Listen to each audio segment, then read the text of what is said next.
Ladies and gentlemen, boys and girls, we are back, and we are back full time every Tuesday night. We're going to be here on the Nick Beasley Show on the Nick Beasley YouTube channel. This is my podcast partner, my brother in crime, Rodney. Rodney, tell people what you've been up to since the last time we were live. Well, I've been posting videos on my TikTok, my Instagram, and YouTube. So just trying to keep up with everything in the sports world, and let's dissect into everything. Yeah, man. Hey, I hope you enjoyed your break because that break no longer exists. We Yep. are live every Tuesday because we got football starting Thursday night. We're going to have preseason football to talk about. Dude, I'm fired up. Obviously, the Hall of Fame game did happen. I watched a little bit of it, didn't watch the whole thing. Really, I just watched Trey Lance play a little bit, and then I was like, I'm Same. good. I'm out. I did not watch the Hall of Fame ceremony on Saturday. I usually do, but there was a SummerSlam event happening Saturday, so I had to watch. But I did see some of the speeches. By the way, shout out to Sterling Sharp getting his induction. He absolutely deserves it. Long overdue. Yep. And him and Shannon become the first brother duo to be put in the Hall of Fame. I always thought it was going to be the Mannings, but I'm glad it was the Sharps. Eli will get his shot. He'll be in next year. But we had breaking news before the show started. We want to get into this.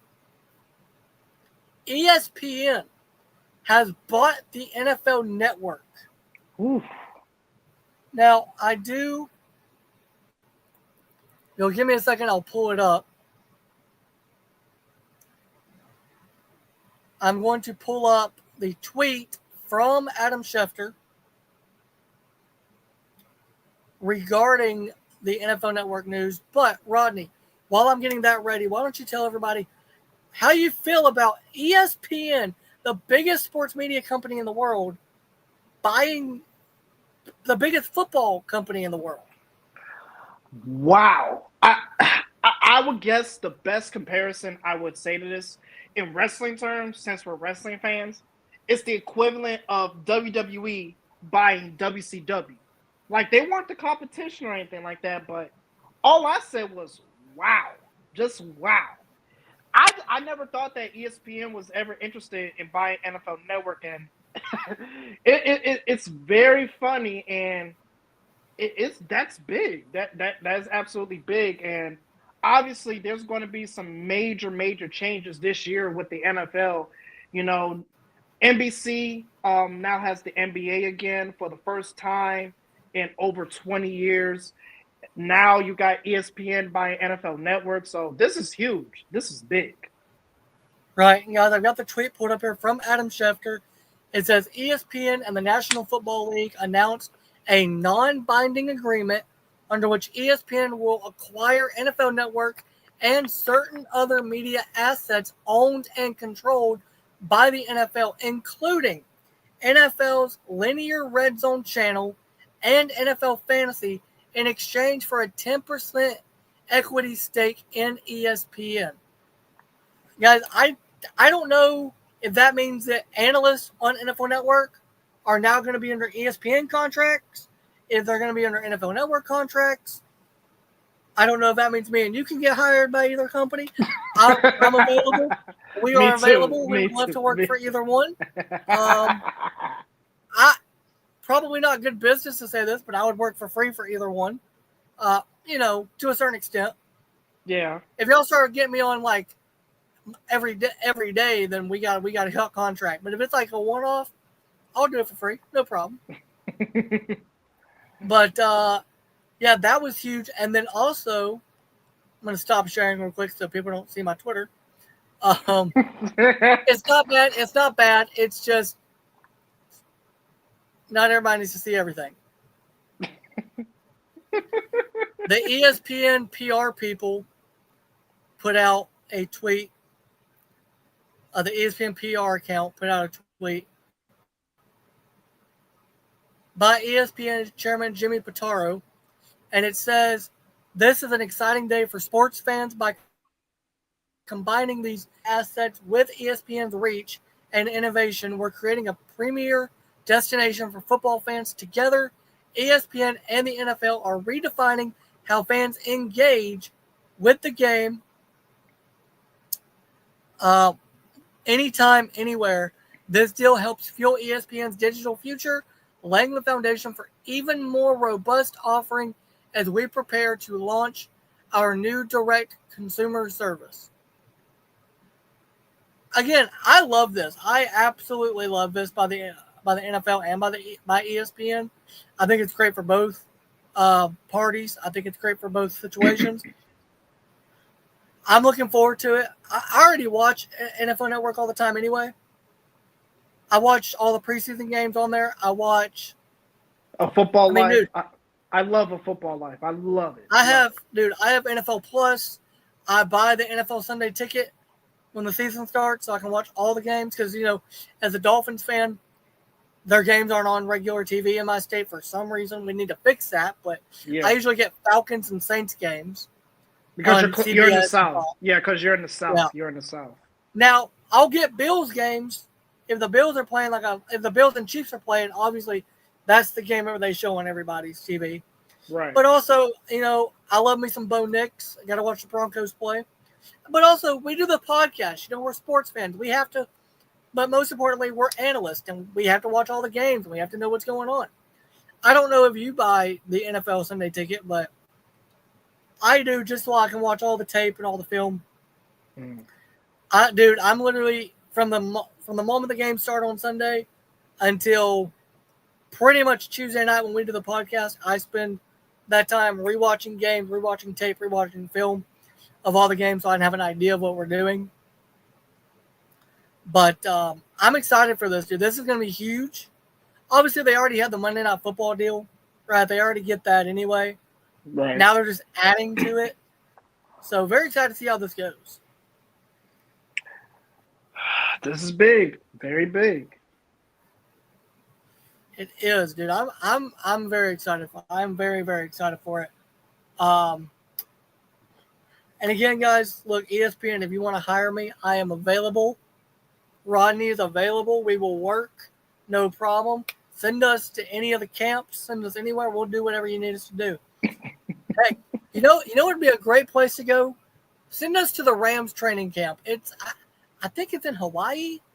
That'd be nice. Come on, man. I can try.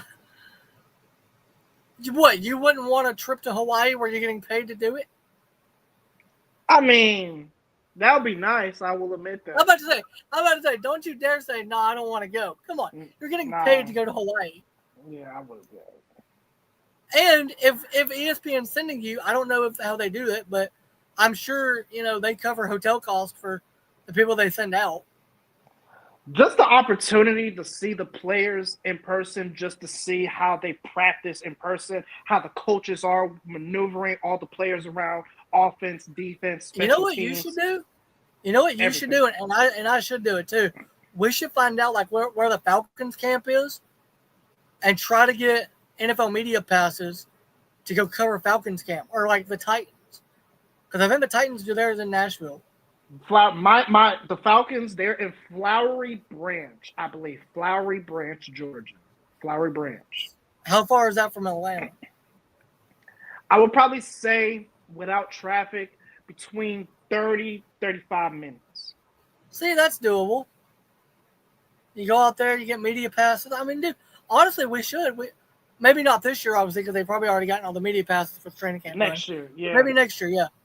I would say before the Falcons, the one media pass I want to try to get is the college football Chick-fil-A Bowl champ. When they're down here for college football, I want to try that. We got to do it, but probably got to do it faster though, man. Yeah. Funny story. So I tried to get a credential to the Birmingham Bowl back when it was in, back in January. I just got an email from the Birmingham Bowl letting me know they couldn't get me a pass. I'm like, well, yeah, it's 8 months after, but thanks, guys. I remember this year, I tried to get media passes for the Chick-fil-A Bowl. I wasn't accepted. Yeah, man. Hey, media passes are hard to get, which is why I covet those Reese's Senior Bowl passes. Well, my bad. Panini Senior Bowl passes that we get. Last 2 years it was under the Reese's brand. It's under the Panini brand now. The card company. Very excited to be around those guys and get to meet those people at the media days. Talk to the people that work for Panini. I'm very excited. I love their card company, so hopefully we get some cool swag there. True. Let's get into what happened this weekend that we both watched. SummerSlam recap. Because we are wrestling fans. We may be football heavy, but we are wrestling fans as well. Yes. Dude, I got to be honest. SummerSlam, the card over-delivered. Ooh. And I gotta start with, I know this happened night 2, but this was my match of the night. This was my match of the weekend.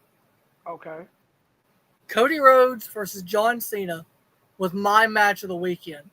Really? The fact that John Cena at 46, 47 years old went out there with Cody and he gave it everything. He left everything on the table. Dude, we saw Super Cena and Super Cody. Yes. I mean, Cody took an attitude adjustment off the top rope and kicked out. Cena took 3 crossroads and kicked out. And by the way, to the person on Twitter, I'm not going to name their name, that said Roman took 3 crossroads and couldn't kick out, shut up, and you're blocked. Sorry about it. I know who you were. I saw the tweet. You didn't tag me in it, but it was Roman related, and I saw the tweet, and you are blocked. I don't even follow you, but you're blocked anyway. Also, Brandy Rhodes, can you unblock me? Because I got to admit it. I think we slowly got to heal Cody on Sunday night. The fact that he went there and he hit John Cena not once, not twice, but 3 times in the head with that ring post. With the thing on the rope. With a buckle. We got a little bit of heel Cody. Now the question is, if that's the case, if we're going to get heel Cody, the question is when? I think we're a year away. That long? Because I saw a rumor that apparently Roman Reigns versus Cody Rhodes is planned for Mania 42. Now, they could go turn Roman heel, but I think Roman's going to be in a program with Seth probably until Rumble. Well, here's the thing. After what happened last night on Raw, Roman's going to be gone for a little bit. They might save Survivor Series, yeah. They're going to save Roman and Seth for the World Heavyweight title at Survivor Series. And I think, because remember, if I'm not mistaken, I don't think they do the World title match at Survivor Series. Why? Because Survivor Series, War Games, I think they do group versus group. I think with Roman being gone, because he'll be gone until Survivor Series, because he's filming a movie. With him being gone, I think that gives them time to get Jimmy and Jay back together. Jacob is with Jimmy on SmackDown. I think they're moving Jacob away from Solo. I think the steel cage match at SummerSlam was the blow-off of that feud. I don't think Jacob's going back after Solo. Well, don't forget, you got 4 more. You need 1 more person. You need 1 more. I think Sami Zayn. Because Sammy's close to Jay. But I could also see this. And I pointed out in a tweet today where I tweeted about Karrion Kross and his contract. It expires this weekend. But have you noticed, and I pointed this out, because I remember this. 3 years ago when Karrion came back, he put the hourglass in the ring and he told Roman, tick-tock. After that is when everything around Roman started to kind of fall apart. The Usos faded away from him. Solo started looking at him sideways. Now, 3 years later, Roman's got no Wise Man, no Solo. He's got Jay, but not really. And he's got no Jimmy, because Jimmy's with Jacob. Everything Karrion Kross said was going to happen has now happened. Karrion said that Roman would fall apart, that his true colors would show. There's one person, and this is funny. If we do have a War Games with Seth and Roman, you might like this. I think you will like it. If there's one person that will join that team with Jimmy, Jay, Roman, and Jacob, if it's not Sami Zayn, and you want to keep it in the family, there's one person left. I know who you're going to say, and it's not happening. I know it might not, but just think about it. Zilla Fatu. Zilla's not coming. Just imagine. You got a better chance of Lance coming. And he's your guy. Look, I love Zilla, but Zilla's not coming. Because he could, well, remember, he might be signed to TNA now. So there's a chance. Zilla's not signed with TNA. Because I read the reports that now that he lost the House of Glory championship to Bully Ray, there might be a chance he's going to sign with TNA. That's the reports that I've heard. You realize he's still the 4th Rope World Champion? Matt Cardona, he had all those titles, and he was with TNA. Look, hey, if Zilla shows up on TNA, I'll be happy. I just don't see it happening. Not be a one-off. Now, if he shows up as a one-off, I just don't see him being under contract yet, because I think Zilla still has to get some legal stuff figured out. We did talk about that. Which I'm not going to bring any of that stuff. Right. I'm not going to mention. That's all I'm going to say. I think he's supposed to get some stuff legally worked out. Right. Because TNA travels to Canada, and Canada's got different rules of who can enter their country, and so I'm just saying. Right. What was your match of the night or match of the weekend? Because I just gave you mine. Whoo! Oh my gosh! So we celebrated the 25th anniversary of the first ever TLC match, and it featured one of your favorite your favorite tag team of all time, the Hardy Boys, who was the Hardy Boys are not my favorite tag team of all time.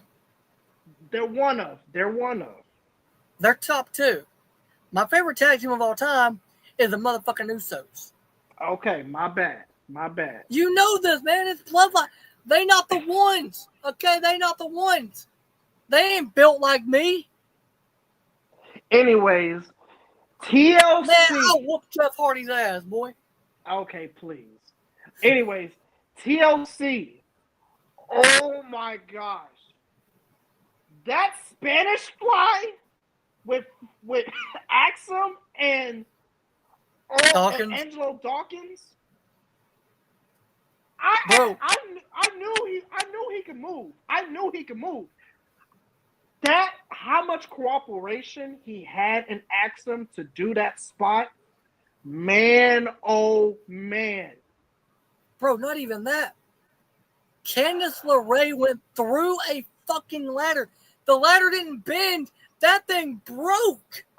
Oh my god. It broke the ladder. Bro, now, and you know Johnny was like, oh no, I couldn't save her. Now guys, I know some of you guys do not like the Wyatt Six, but I'm gonna say it truthfully. You be careful. The right team won the match. The right team won.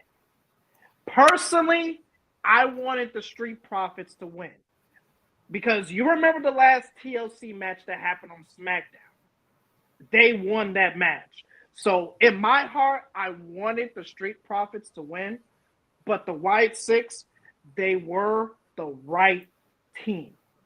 Now, it was I had two matches as my favorites. I had two.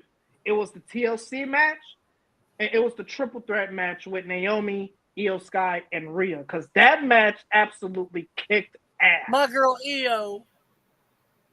That match kicked ass, Hey, bro. hey.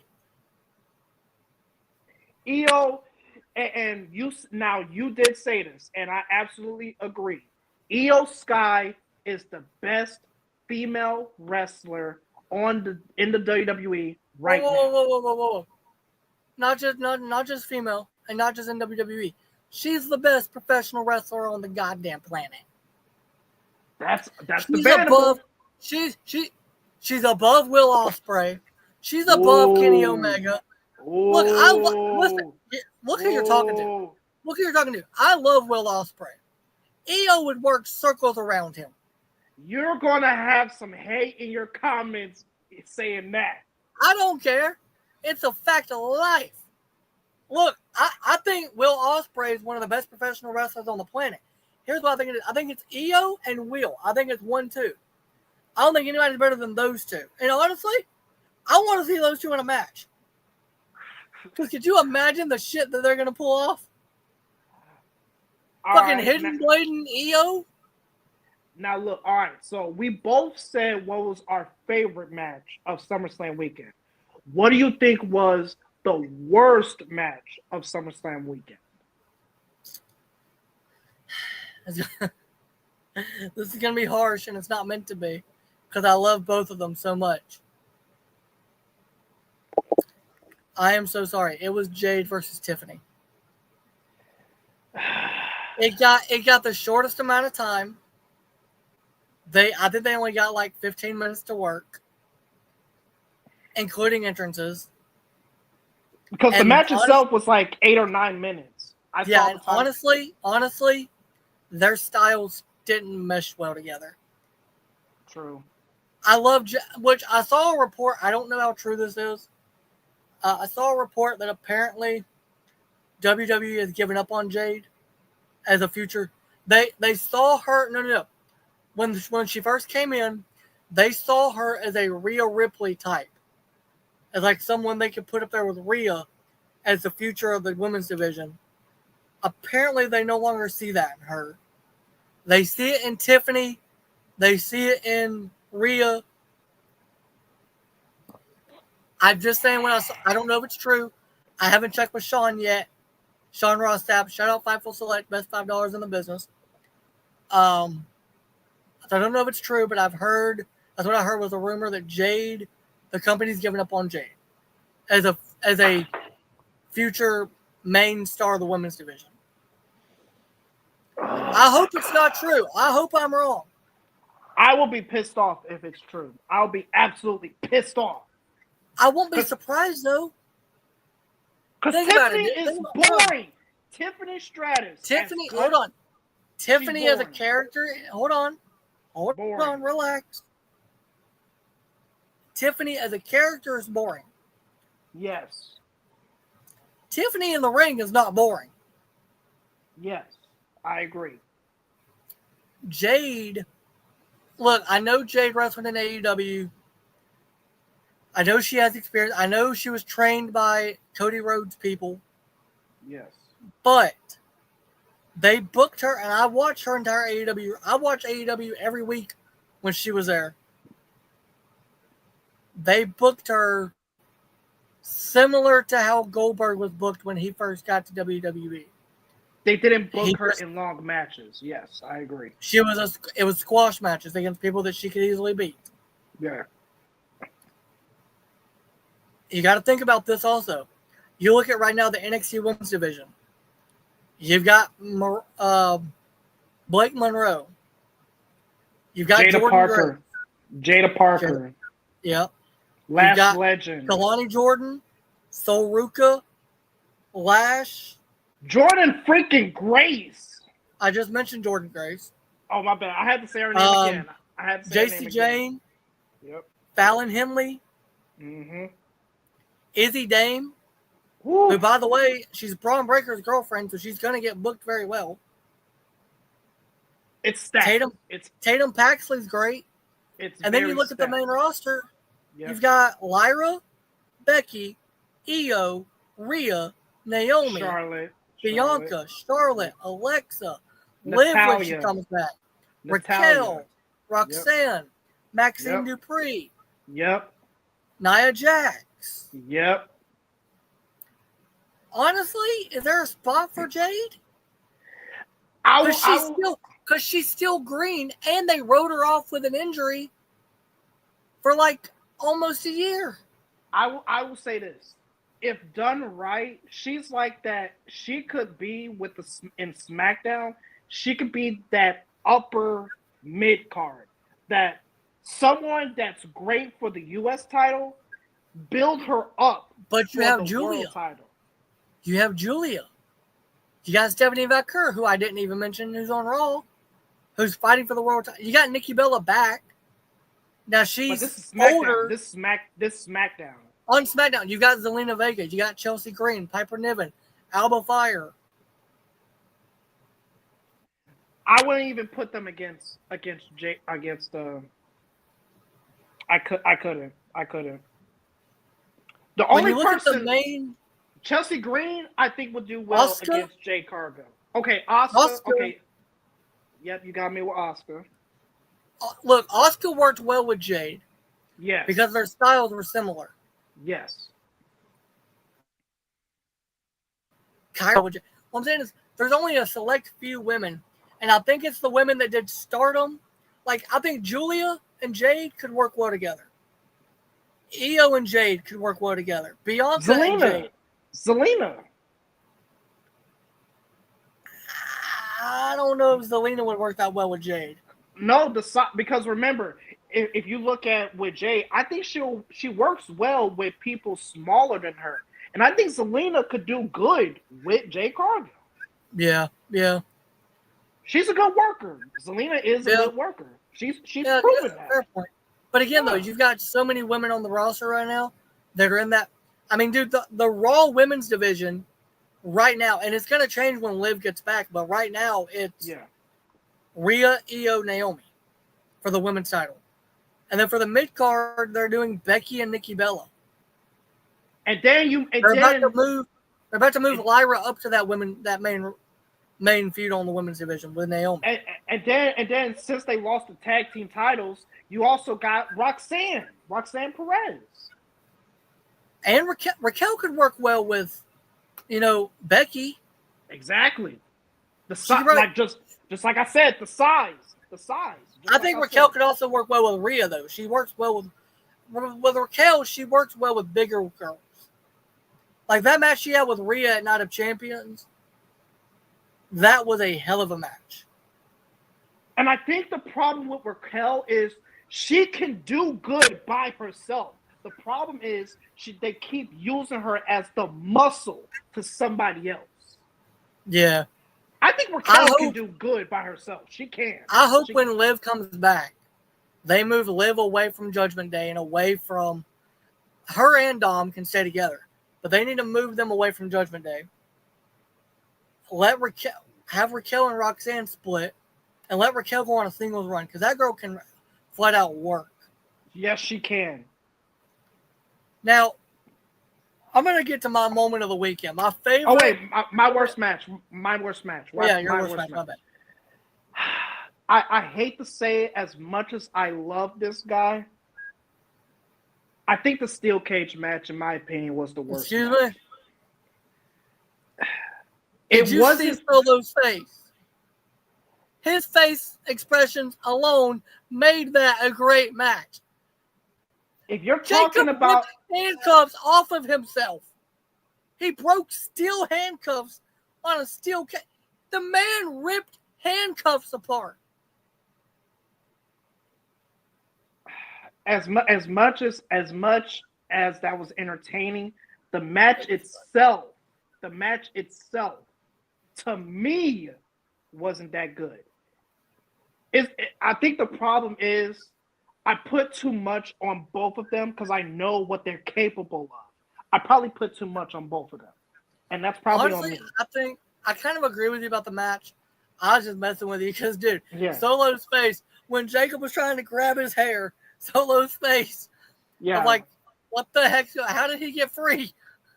The That was moment funny. was I will good. say Yeah, this, though. the moment was good, but the match I itself, will say this about the match. yeah, I think Jacob and Solo, even though they're family, they worked a bit too safe with each other, and you could tell. yes, Like when you look at like Roman and Jay, they just go. They don't. yes. I mean, dude, Roman flew on Saturday. He also over rotated, almost hit his head, and almost killed himself. But the man flew. That tag team match was good. That was a good. That That was a tag good team tag was team. great. Bro, Braun was a- Breaker tried to kill. By the way, shout out the tribal thief, Bronson Reed. You better give my damn sneakers. You better give the sneakers back to my damn tribal chief.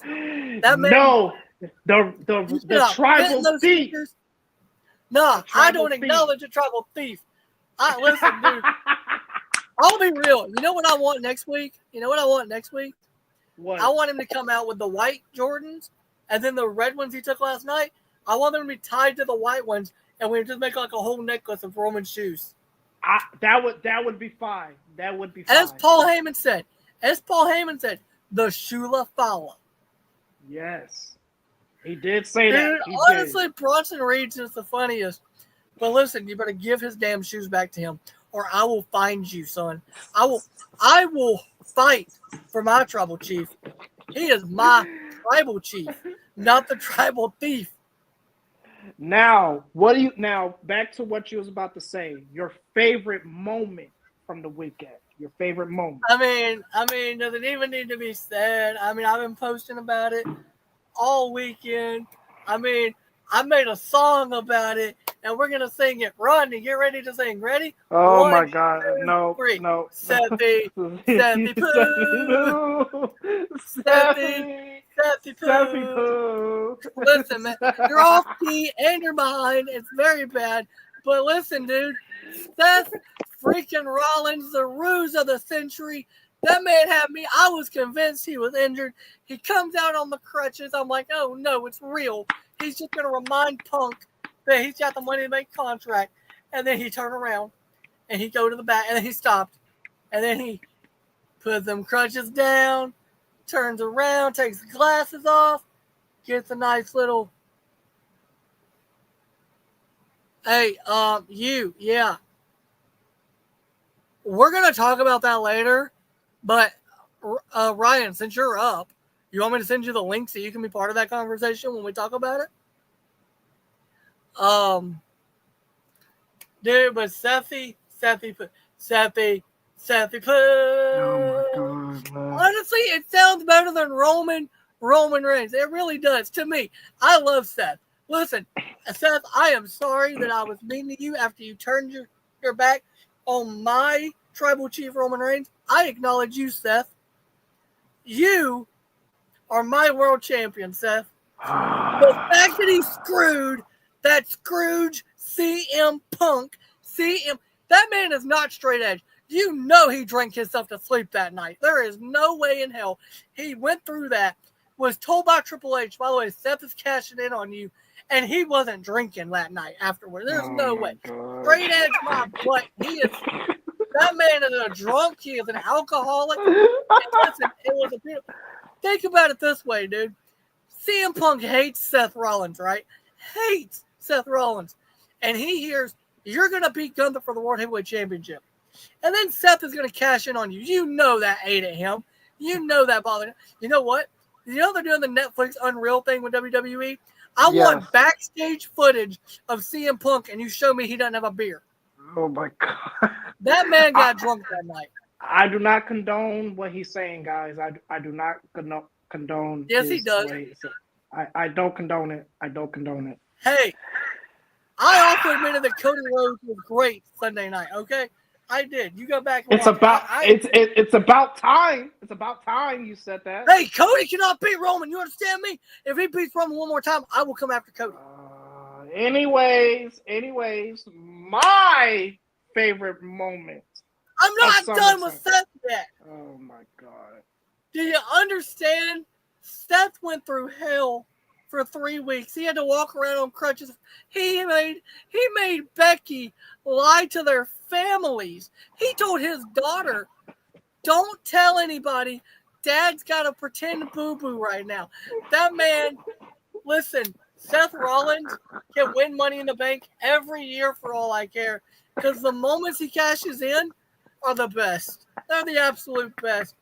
Seth is honestly the Money in the Bank god. You know how they call him the drip god, the visionary or revolutionary? Oh my God. He is the he's the wrestler of the century. The moment of the century. Sethy Poo. Seth freaking Rollins. Now, I am mad that when we went to Monday Night Raw, we didn't get to see him because we all thought he was injured. I am a little mad about that. But he made up for it on Saturday night when he curb stomped that stupid, disgusting, volatile CM Punk's head into the mat, stole that championship as he should have. And by the way, and yes, Ryan, right now it is Seth over Roman. And by the way, did CM Punk really think Triple H was going to let him have that World Heavyweight Championship? Did he really think Triple H really forgave and forgot for what happened back in 2014? You can't be that stupid, Punk. You can't be. But you are, because you got screwed by my favorite wrestler on the planet, Seth freaking Rollins. Oh. And before we get to your thing, I will ban you, Ryan. Don't you ever say that again. All right, you go ahead and get to your moment of the night or moment of the weekend. Wow. I'm just a loss of words over all of that. Wow. Well, I will have to say for me, she's arguably one of my favorite women's wrestlers on the roster. Seeing Naomi, and it was a very personal moment. Seeing Naomi enter the stage with her dad playing guitar, her song. He's really trying to get banned.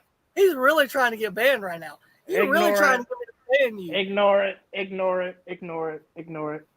But that was very special. Yeah, that was a cool moment.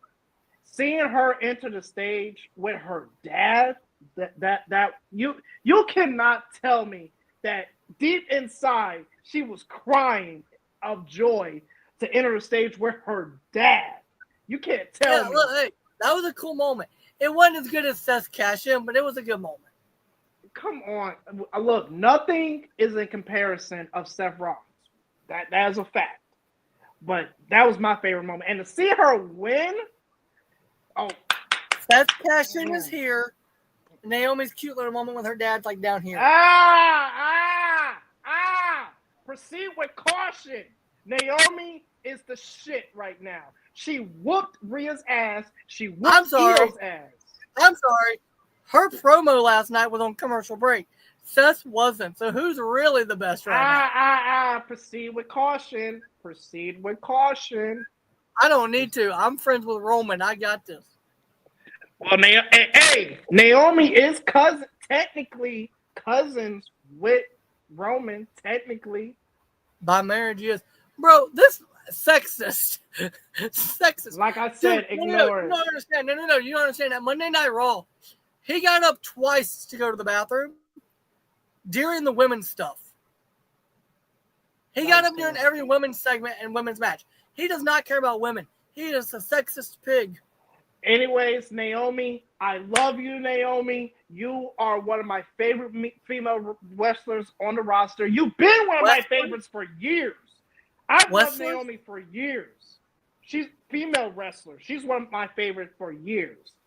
Yeah. So, Naomi, whatever you do, make sure you give all your love to Big Jim.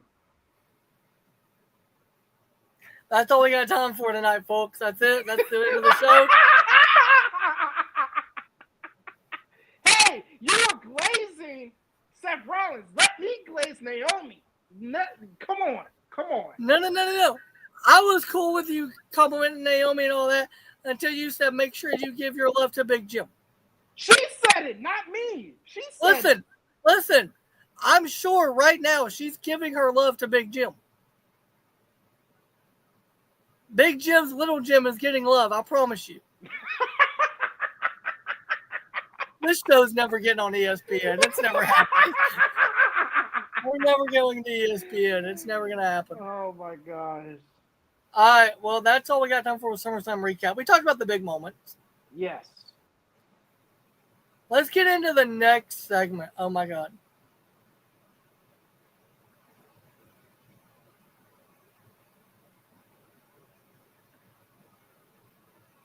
What? I don't get it. What kind of emoji is that? I don't get it. I don't either, bro. Ryan be on one tonight. Let's just get to the next subject because I don't know what he's talking All about. right, Sanders getting his shot. Now I don't know if you saw this. Please, Shador Sanders will be starting Friday night for the Cleveland Browns. Now, to be fair, probably only because both Kenny Pickett and Dylan Gabriel are hurt. Nope. And they're not going to play Joe Flacco because he's a projected week 1 starter. But, Rodney, I'm not going to give my opinion because we both know how I feel about Shador. I think he's good, not great, and I don't think he's going to be great. I think he'll be an average NFL quarterback. But you have a difference of opinion in that, obviously. So, you go ahead. Shador Sanders, this is your chance to show everybody the hell up. Every single person doubted you in the draft. Everyone said you was not worth the pick. Everyone said, a lot of people said you shouldn't have gotten picked up at all. You weren't first round worthy. You're not the best QB in the draft. Shador, I don't freaking care that Kenny Pickett is hurt, Dylan Gabriel is hurt. I don't care. Shador. Hey, real quick. I don't mean to cut you off, but we do have some breaking news. Steelers rookie quarterback Will Howard, who banged his hand up throwing in practice, or banged his throwing hand up in practice, my bad, suffered a fractured small bone in his hand. He's having additional tests, but it's likely no surgery is required. He's expected to miss at least 3 weeks. Now, he is a, 4th, 5th round pick? He's going to miss the preseason pretty much. He'll be out the entire preseason, yeah. Yep, he'll be out the preseason. Because there's only 3 games in the preseason. If he's out 3 weeks. No, 4. That's all the preseason. Oh wait, no, it's 3 now. It's 3 now. Damn. I mean, it's good there's no surgery, but that sucks because he's probably competing with Mason for the backup spot, if I had to guess. And now they won't see him in game action. Because Aaron Rodgers is the starter, obviously. Yeah. Aaron's the starter. Well, yeah, you don't bring in the Hall of Famer if he's not, Yeah. But back to Shador. Shador, this is your chance to show everybody up. I believed in you, Shador. I watched your film in Jackson State. I saw you in Colorado. I saw a guy who is poised, who doesn't, he doesn't make erratic throws. He takes his time to get the right, precise throws. So that's what I saw. And I saw a guy who can move, but he's not a Lamar Jackson. He can move when he has to. He's not mobile. He's not a mobile guy. He's a pocket passer, but Shador, this is his chance to show everybody up. I don't freaking care that it's preseason. Treat this game as if it's a regular season game. Show everybody up. Show them up. For Shador, he has to treat it like that because he was a 5th round pick and he's quarterback 4, probably going to be quarterback 5 because they just signed Tyler Huntley as well. Yeah. So Shador's playing for a roster spot. Pretty much that's why I'm saying with all my heart because he was my favorite quarterback in the draft. Besides Cam Ward, he was my favorite quarterback. I will admit that. See, now you got to get on this Jackson Dart train now. JD. Oh, my God. Jackson Dart. The future of the New York Giants, Shador. Spit in the peel, baby.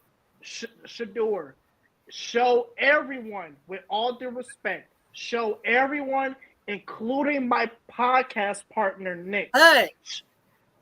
Show them why. I said he'd be good. Prove them all wrong this week. He's going to be just as good as Phillip Rivers. Phillip had a long NFL, a lot of playoff games. He just never won the big one. Shador, I have faith in you, Shador. Show him up. I've got faith that Shador will get a speeding ticket before the season starts. That's what I have faith in. Come on, man. I'm just messing with you. But Shador, I'll let you have your Sanders piece. And I'm about to let you have the full screen. In fact, I'm going to go ahead and... Oh, my gosh. Well, but yeah, to add on with Shador, like I said, oh, no, he had to put this topic. Oh, my God. Oh, no. Now, he knew what was coming, guys. He knew what the next segment was. This man right here, Rodney Knight, my podcast partner, he is a Dallas Cowboys fan who lives in Atlanta, Georgia. He could be a Falcons fan, but he chooses to be a Cowboys fan. He chooses to put himself through pain and suffering. And so for that reason alone, I'm going to now remove myself so y'all won't have to see me. And I won't be able to interrupt him. I'm going to let Rodney have his piece. Parsons leaving the Cowboys, and I should have put going to Philadelphia. Nick, I fucking hate you for saying that. I said I was going to try to keep the peace.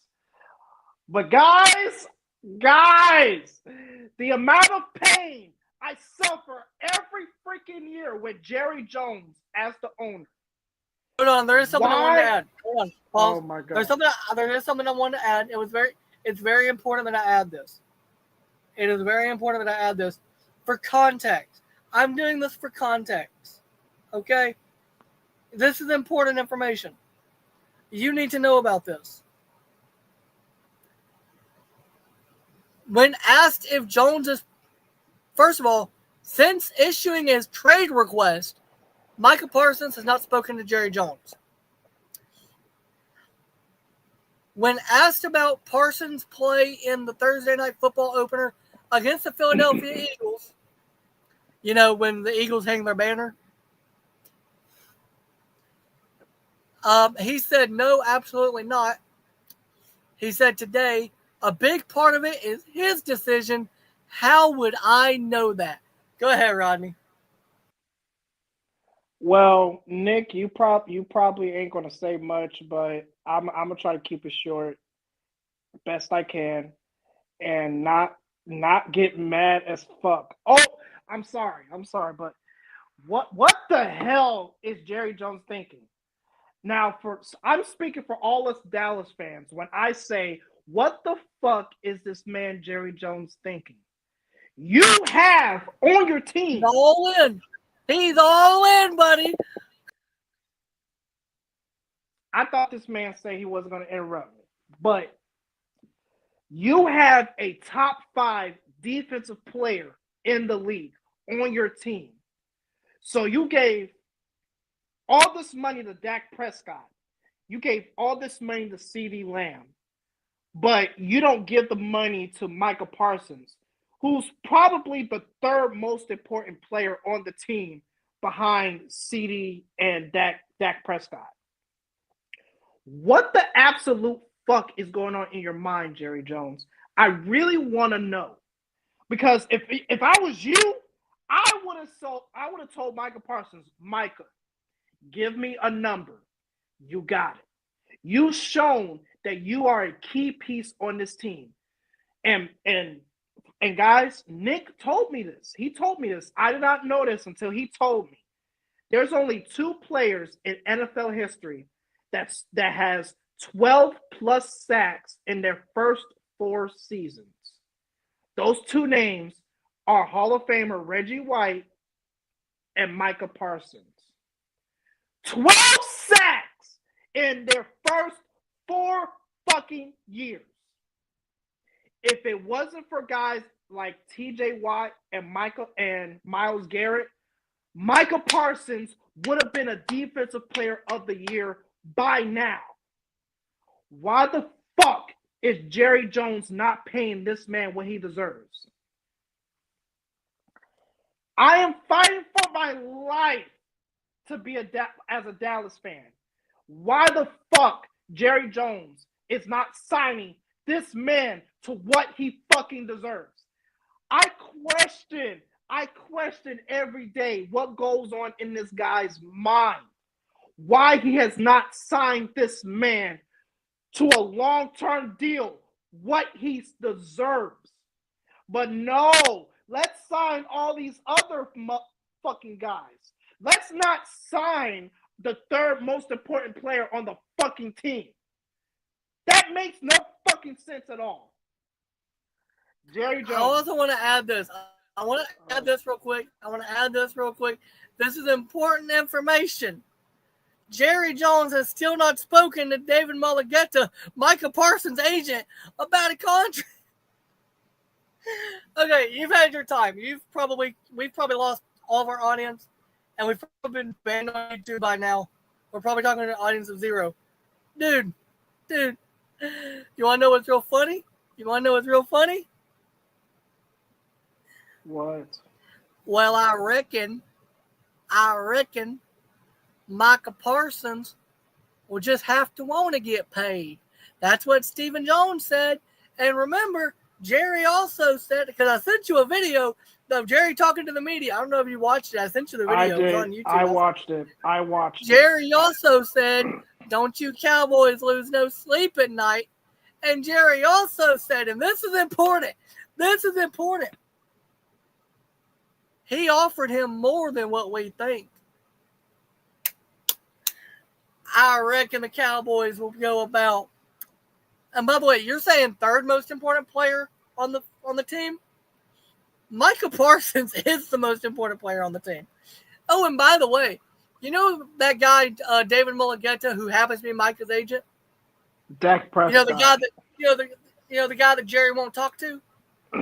Yeah. Do you know that Micah Parsons' agent is the same agent as George Pickens, who they just traded for, who, by the way, is in a contract year, and next year, if he gets extended, David Mulugheta will be the one to represent him? Did you know that? Did you know that Jerry didn't know the agent of the guy he traded for? Because also, did you know that when agents trade for a player, they have to go through, or when owners trade for a player, they got to go through the agent to do it to make sure the contract's going to be right? Did you know that? And did you know that they just re-signed Jake Ferguson? Oh, and they made sure. Now, they made sure to do this one. They re-signed an offensive lineman that hadn't been good in about 5 years now.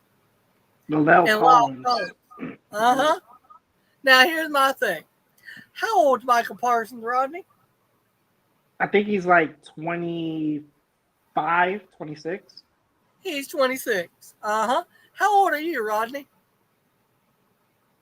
26. Uh-huh. Now, here's what's interesting. I saw the comment. I'll deal with it in a minute. Here's what's real interesting now, Rodney. Now, if you were a 26-year-old NFL player, which you're not, but if you were, or let's say, you know what, since we're both in the media, since we both do media, let's do it this way. Let's say God blessed us and we got a job at ESPN. Right.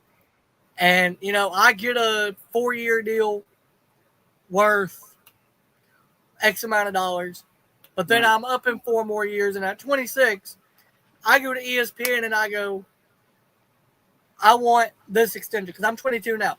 I want this, you know, I'd like to get re-signed. But let's say I do it when I'm 25. And I go, I love ESPN so much. I want to be here so much. I'll take less money. I don't care about being the highest paid media person. I don't want Stephen A. money. I'll take less money. And they go, and Jimmy Pitaro, who's the president of ESPN, goes, no, we don't want to negotiate yet. Okay, that's cool. So I played through my last year. I go through my last year. I work through my last year of my contract. I go back to them. I want ESPN, but you didn't want to get the deal done last year. But I'll still take less money. I don't need Stephen A. money. And then they re-sign, let's just say Dan Orlovsky, Ryan Clark, Marcus Spears, and the market keeps going up. They re-sign you, and so the market keeps going up. Pat McAfee gets re-upped. And I'm sitting there, and there ain't nobody there. And then let's say they bring in, I don't know, off the top of my head, Skip Bayless. Skip Bayless. Sure. Yeah, let's say Skip. And let's say they make sure to re-sign Mina Kimes, who, by the way, absolutely would deserve it because she's a fantastic analyst. But then I go, well, you know what, though? I've worked more than them. I've done more than them in the last year. And I worked sick. Because Michael played hurt. I worked sick. Yes, I didn't take no days off. I traveled. I did all the stuff. I want more now. You got to pay me. I want to now be at that Stephen A. level. And if they say, well, we don't want to do that, well, I'll go to another network. But let's say I still have 1 year left on my ESPN deal, and I can't leave ESPN without them sending me away. If it worked that way. It didn't work that way in the media, but you get my point. Yeah, I do. But let's say that like in the NFL, ESPN had, franchise tags where they could tag the talent that they want for 2 more years.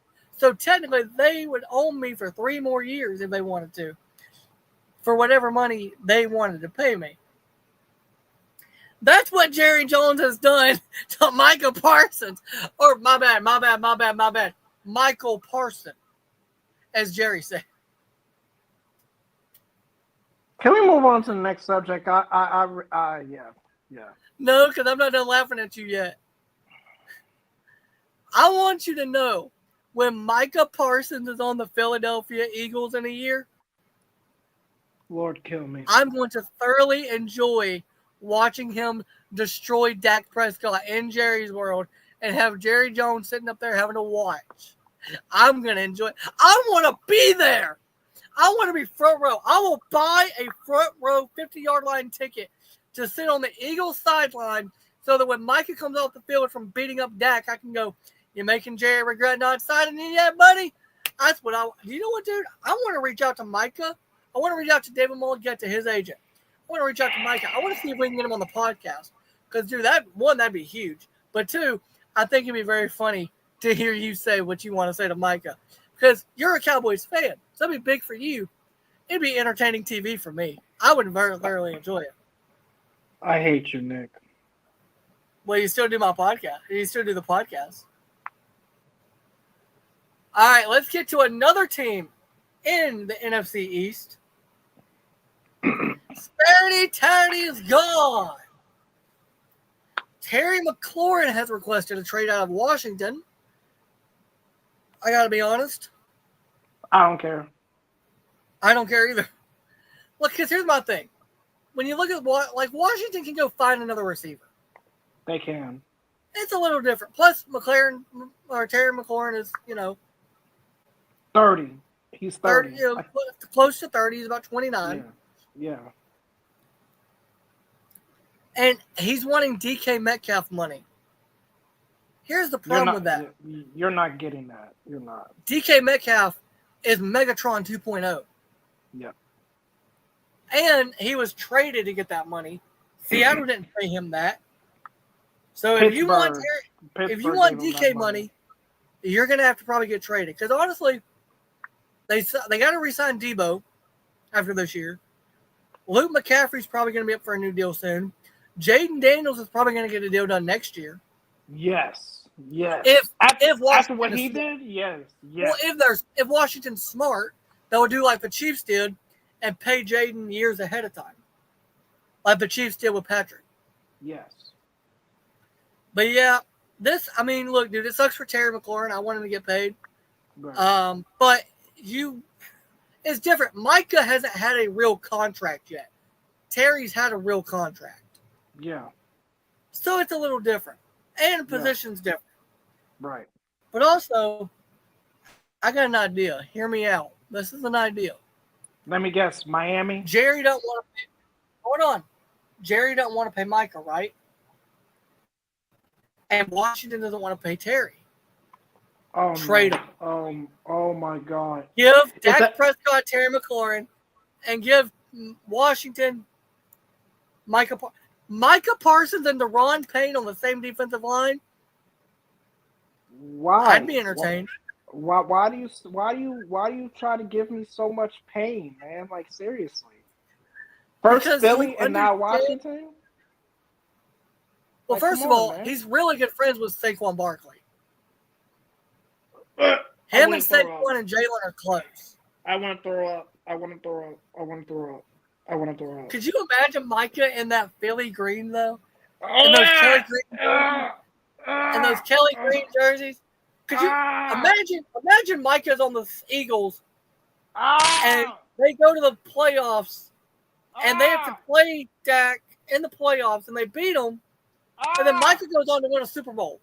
Shut it up! Oh my God!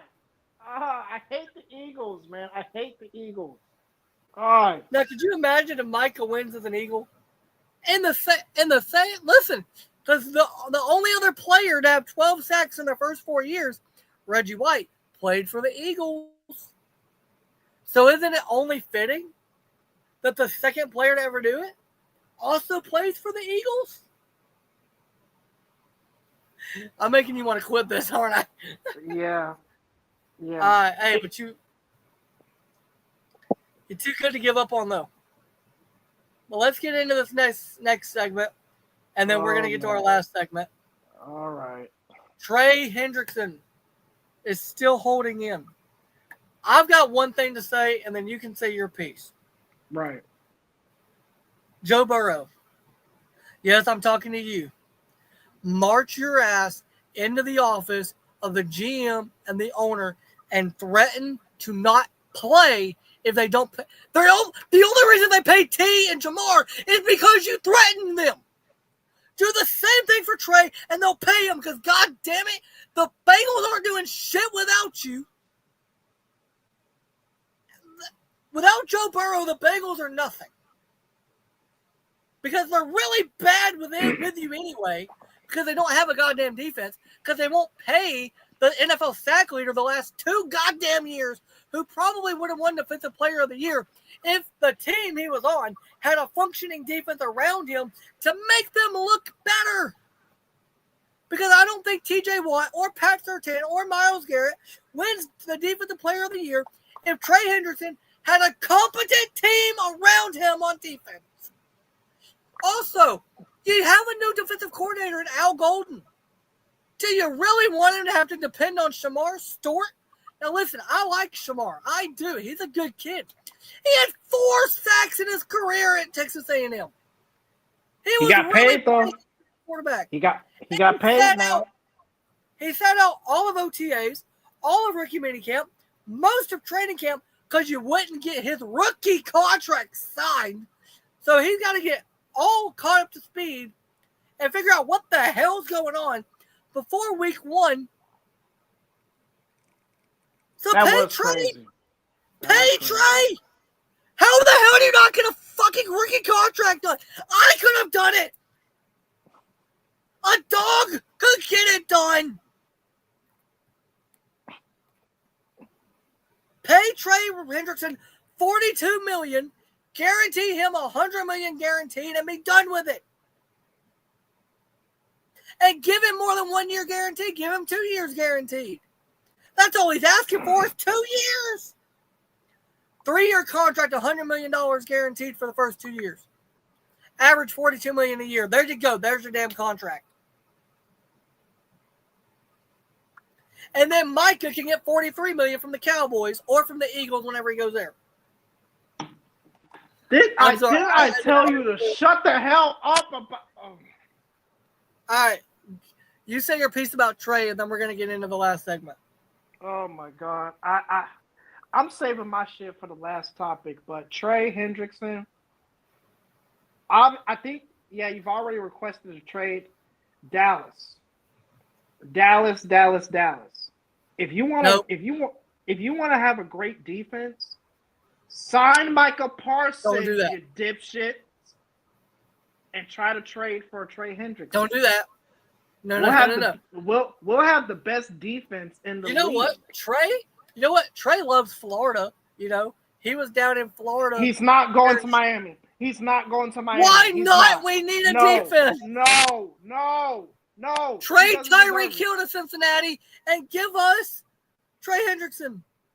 Seriously, get Tyreek out of the building. I'm tired of him. I thought you wanted Tua out of there. I love Tua. Tua is not the problem. The man who can't pull out is the problem. Tyreek got to go. Tyreek got to go, man. Tell me I'm wrong. That man's got like a dozen kids. Tell me I'm wrong.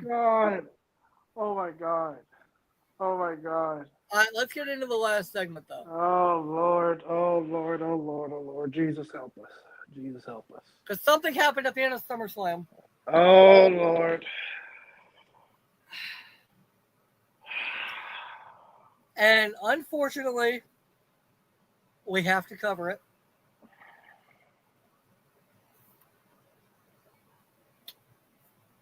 Go ahead, Rodney.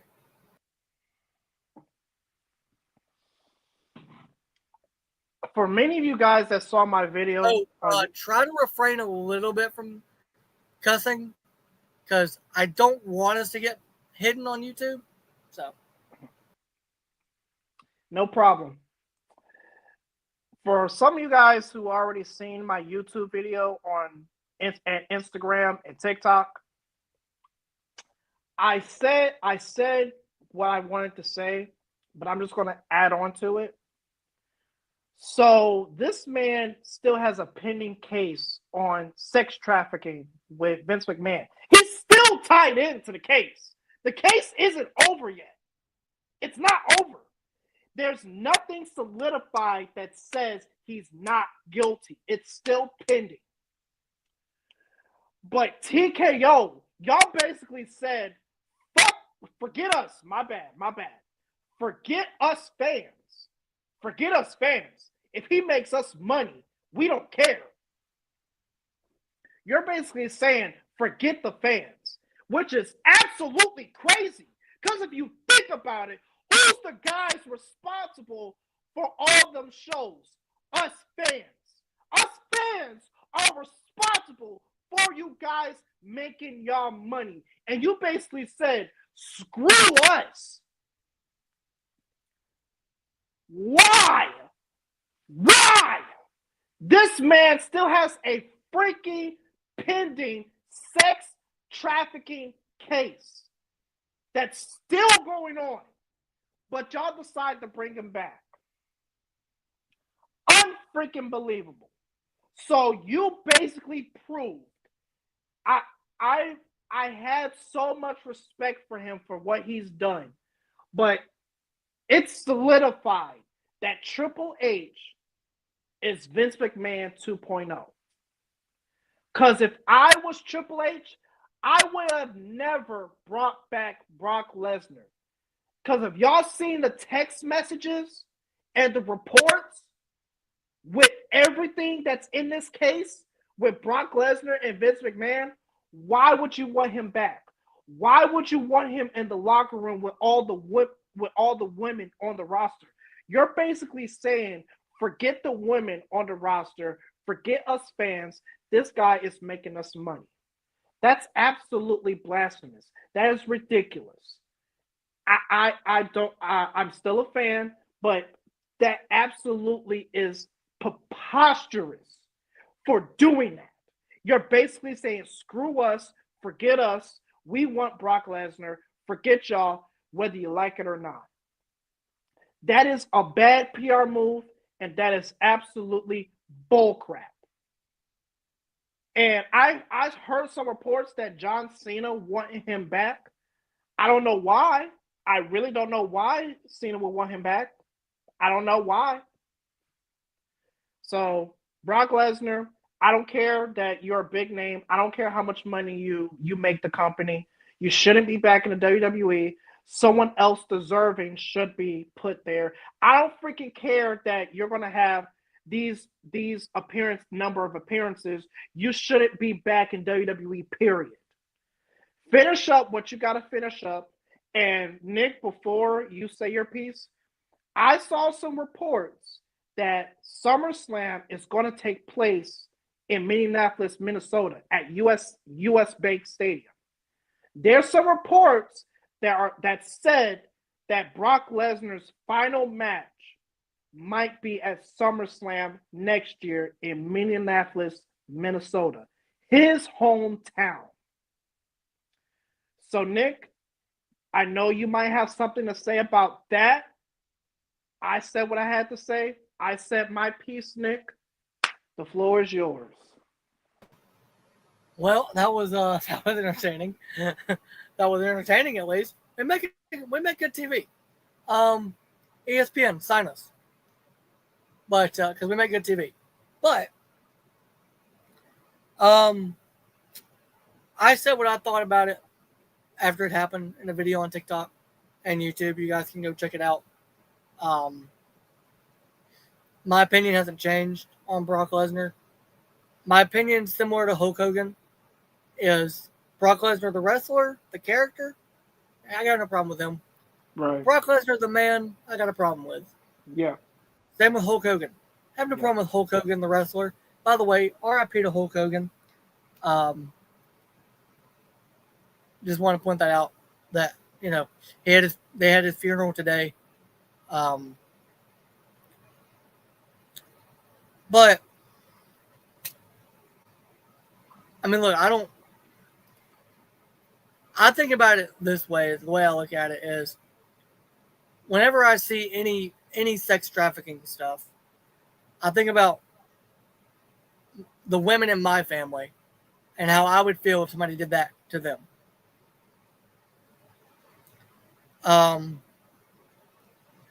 Now, I've seen some reports that WWE legal has cleared Brock to return, and that's how it happened. They said last night on Monday Night Raw, Michael Cole did, that Triple H and Nick Khan called Brock Lesnar about 4 weeks ago and said, I think it's time for you to come home. Brock said, okay, let's do it, and that's how it got all set up. Now, I know originally Triple H said it was John Cena that wanted him back. Doesn't sound like it. John Cena said today in an interview that they feed him people and he just works them. I'm sure Triple H said what he said on the post-show because of storyline purposes. Like, oh, well, Cena's, wants his own opponents and this is who he wanted, for his final farewell, but it doesn't seem like Cena did want that.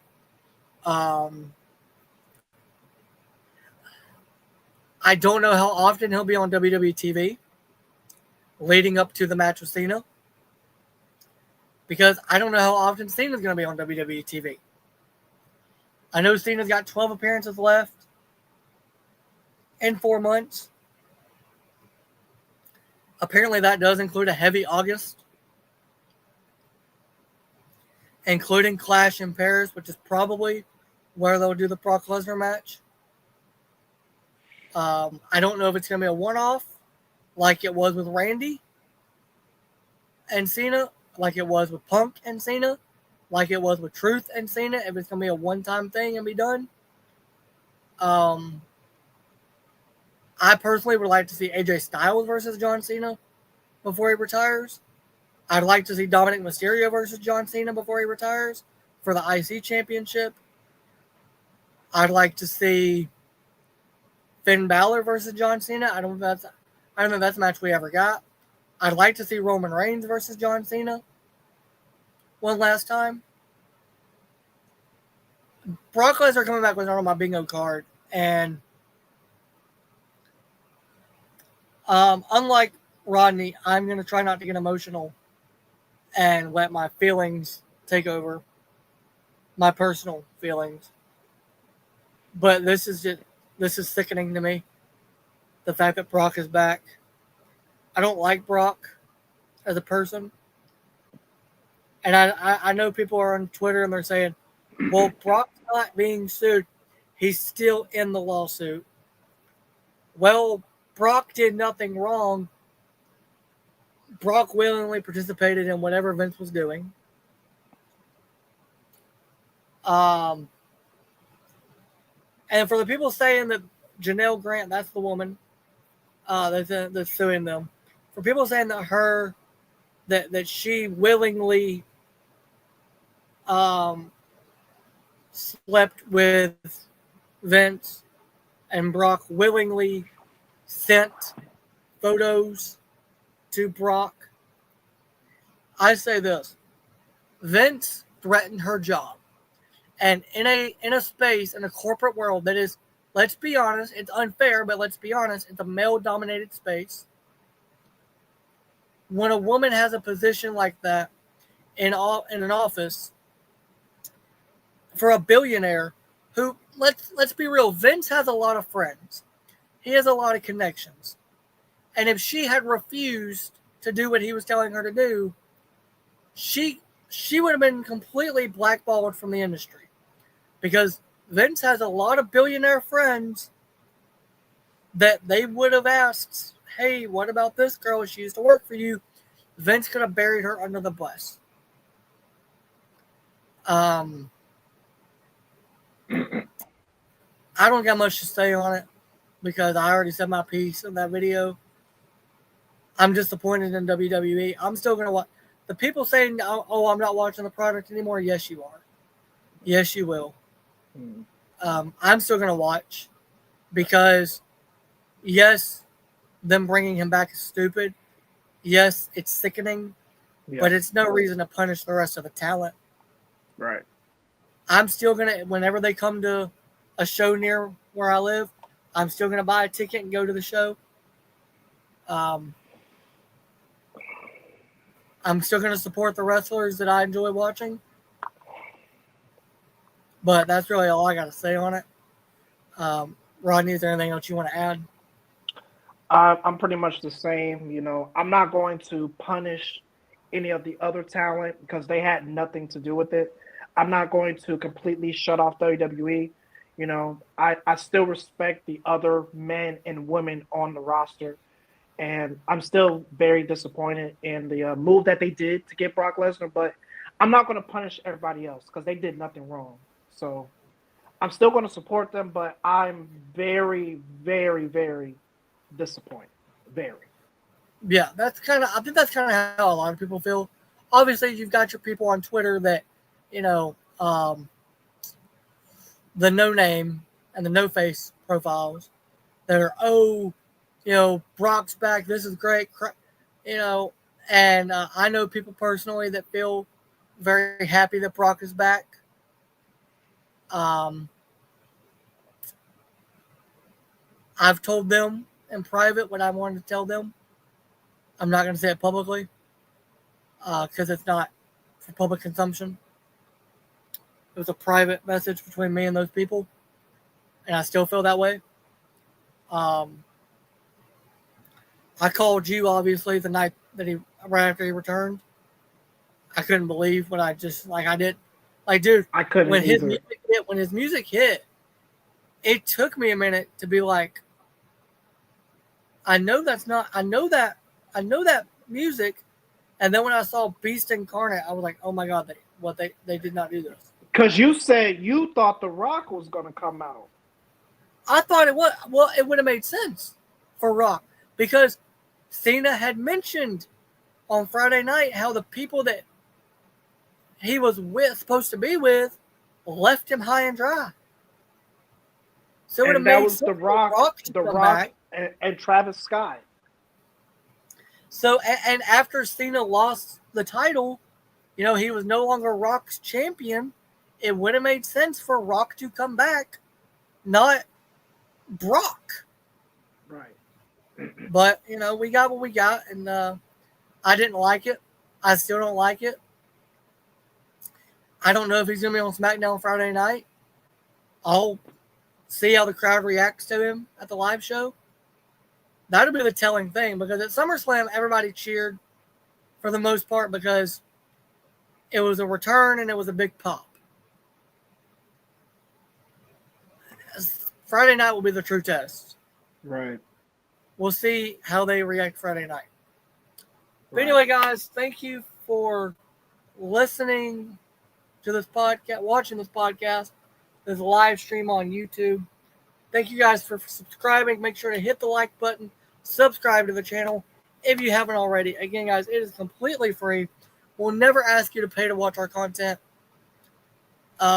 We are back full time every Tuesday night. We'll be here. We'll be doing NFL game week predictions, going through predicting games. We will be doing more and more NFL content. We'll have, when we both have time, we'll do videos making content. We'll be full. We are full blown. It's NFL season, and in fact, I will talk to you more about this privately. But maybe preseason we can do something prediction wise there. Preseason, I know it starts on Thursday, so we'd have tomorrow to maybe do it if we can both make time. I'll have to check my schedule. You'll have to check yours, and we'll see. But I know every Tuesday on the live stream we will do ESPN's got a pick'em game. And we'll do the pick'em game every Tuesday night. Leading into Thursday through Monday, we'll pick all of the games. And then we'll recap the whole weekend of football. And we will even be doing college football pick'ems this year as well, not just NFL. And we'll recap Saturday's college football slate because that August 30th slate's looking pretty good. We got Texas, Ohio State. We got Bama going against that team in Florida that's in Tallahassee. We got LSU and Clemson. Your Tigers. They're going to lose, by the way. They're going to lose. By the way, not a sponsor, but I would love to be sponsored. Netflix has just come out with a new series called SEC Football. It Just Means More, covering last year. I believe it's like a 6 or 7 episode series. Also, Hard Knocks on HBO Max comes out, I believe, at 9 o'clock, so it should be out now on HBO Max. The Bills training camp, Hard Knocks, episode 1. I'll be checking that out. We'll be recapping that next week for the show. So, Rodney, if you got time at some point between all the other stuff, make sure to check that out. We'll recap it. Right. I'm excited to watch it because, I mean, guys, my MVP, Josh Allen's on there. Boom. You know what's weird? I'm a Dolphins fan, but I love Josh Allen. Lamar Jackson should have won the MVP. Lamar Jackson got enough damn MVPs. Anyway, he's already got 2 of them. Guys, follow me on my YouTube, RJK Forever 4. Follow me on TikTok, RJK Forever 4, and follow me on Instagram, RJK_Forever 2. But yeah, guys, thank you for watching. I'm gonna go watch Hard Knocks and get ready for bed. Rodney, you have yourself a good night and a good rest of your week. See you next Tuesday for another live stream. And guys, this is gonna be it's gonna be a fun football season every freaking Tuesday night. Let's go, baby. Mm-hmm.